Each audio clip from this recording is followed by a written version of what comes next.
ឃើញក្មេងដតៃគេស្រវាខំរៀនរីរដំរេះយកចំណេះធ្វើស្ពានតែខ្ញុំផ្ទុយឃើញនំរយប្រាក់លៀនចាប់យកតន្ត្រីកែច្នៃមកធ្វើស្ពានការងារក៏លំបាកដែរអ្នកកុំផ្ដេកផ្ដួលបើអ្នកខ្ជិលណាស់ដេកស៊ីទៅវាស្រួលអនាគតនៅលើដៃវាអាចនឹងប្រែប្រួលបើអ្នកចេះសម្រួលបើអ្នកចេះសម្រាពួកយើងត្រូវជំនះជោគជតាយើងមិនអាចទៅពឹងព្រះមានថ្ងៃលិចក៏វាមានថ្ងៃរះបើអ្នកចង់លេងដើម្បីឈ្នះបើអ្នកបារាជ័យបានពីអាយុអ្នកផ្ទះខ្ញុំដេញចាប់ក្តីសម័យទោះដឹងថាវាហ្វាទោះដឹងថាវាមិនហ្វាន់ដូចជាពេលគេថានេះជារឿងពិតមិនមែនជារឿងនិទាននេះមិនមែនជីវិតអ្នកសុំអ្នកស្ងាត់មាត់ភ្លេង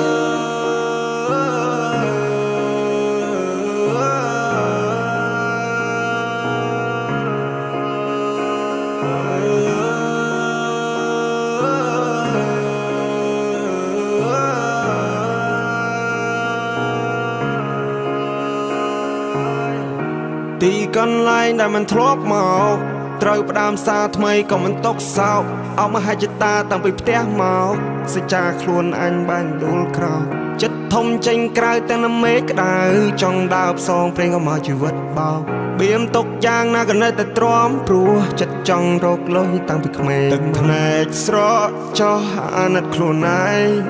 300 គីឡូម៉ែត្រខ្ញុំត្រូវខំសាងដំណែង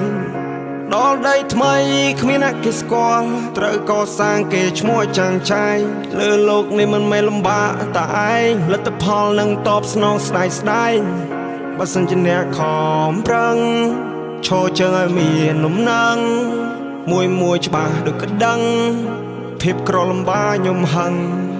ជីវិតគ្មាន control អាល់យើងជាម្ចាស់កប៉ាល់ខ្ញុំប្រាសំលេងវាយភ្លេងដូចជាអ្នកបដាល់គ្មានឧបសគ្គណាអាចធ្វើឲ្យខ្ញុំចាល់ជីវិតនេះខ្ញុំរលេងបលលេងដូចជាបាល់ខ្ញុំជាក្មេងម្នាក់ដែលខុសពីគេជួយចិត្តយកឧបករណ៍ភ្លេងយកមកលេងទោះអ្នកដទៃគេមើលមកខ្ញុំឃើញផ្សេងតែនេះគឺជាខ្ញុំមិនជួយចិត្តសំដែងមិនជួយចិត្តខ្លាញ់ខ្លាយជួយចិត្តសាសនាដែរឲ្យគ្រួសារ surprise នេះជាការពិតខ្ញុំមិនដោះស្លាប់តែខ្ញុំនឹងហោះឲ្យបានឆ្ងាយមានគេសើចមានគេយំព្រោះជីវិតខ្ញុំទុកនៅលើដៃរបស់ខ្ញុំជាអ្នកអ៊ំជើងរបស់ខ្ញុំចង់ដើរស្រេចតែខ្ញុំគ្រួសារគ្មានលុយដុំតែខ្ញុំអ្នកបង្កើតលុយដោយខ្លួនឯងម៉ាក់ប៉ាខ្ញុំបង្រៀនកូនហើយឲ្យប្រឹងប្រែងជីវិតខ្លួនឯងកុំពឹងលើអ្នកដទៃប្រយ័ត្នណាពាក្យសម្ដីនិយាយច្រើនវាគ្មានន័យ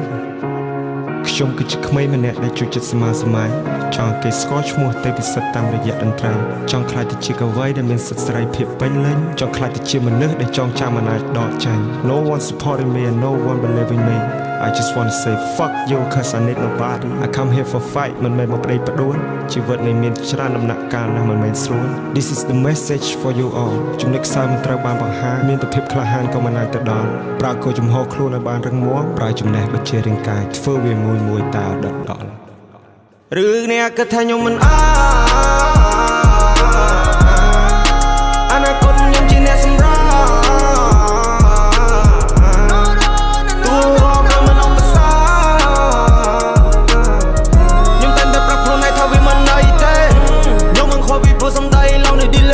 ជីវិតខ្ញុំអ្នកសម្រេចមិនមែនសម្រេចលើមាត់គេហៅខ្ញុំមកក្មេងលេខ1ណាបត់ខ្ញុំអត់ទៅថប់ឃើញទេពេលនេះខ្ញុំស៊ីដេកលេងព្រួយខ្ញុំចាប់បិទមាត់ពូននេះសោះណាធុញទ្រាន់នឹងជីវិតខ្ញុំធ្វើໄວមិនទាន់ស្គាល់ខ្ញុំពុកកមុនសន្មត់ក៏របៀបសំដីគ្រប់យ៉ាងដែលអ្នកឃើញសិតតែខ្ញុំកំណត់គេហៅខ្ញុំមកក្មេងលេខ1ណាបត់ខ្ញុំអត់ទៅថប់ពេលនេះខ្ញុំស៊ីដេកលេងព្រួយខ្ញុំចាប់បិទមាត់ពូននេះសោះធុញទ្រាន់នឹងជីវិតខ្ញុំធ្វើໄວមិនទាន់ស្គាល់ខ្ញុំពុកកមុនសន្មត់ក៏របៀបសំដីគ្រប់យ៉ាងដែលអ្នកឃើញសិតតែខ្ញុំកំណត់